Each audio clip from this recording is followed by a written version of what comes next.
আপোনালোকে বাৰু পালেঙৰ লগত চিকেন ট্ৰাই কৰিছেনে? তো মই আগে কৰা নাই, তো ব'লকচোন আজি ট্ৰাই কৰোঁ। তো প্ৰথমে আমি পালেংখিনি ধুনীয়াকৈ বইল কৰি ল'ব লাগিব আৰু বইল হোৱাৰ পিছত তাক ধুনীয়াকৈ আমি ব্লেণ্ড কৰি ল'ম। তো আজি মই ব্যৱহাৰ কৰিছোঁ গণেশ মাষ্টাৰ্ড অইল, যোনটো এটা প্ৰিমিয়াম ব্ৰেণ্ড হয় আৰু যোনটো জনাজাত তাৰ ৰিচ এৰোমা আৰু অথেণ্টিক টেষ্টৰ কাৰণে। প্ৰথমে এড কৰিছোঁ মই পিঁয়াজ, লগতে ডালচেনি, লং, জিৰা আৰু ইলাইচি।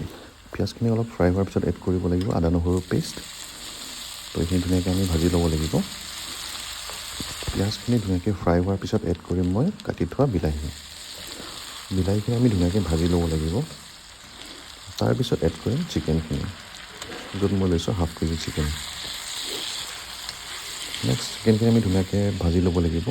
তাৰপিছত এড কৰিম মছলাখিনি, য'ত লৈছোঁ মই জিৰা, হালধি, ধনিয়া আৰু ৰেড চিলি আৰু লগতে সোৱাদ অনুযায়ী নিমখ। তো মাংসখিনি আমি ধুনীয়াকৈ শ্ল' কুক কৰিব লাগিব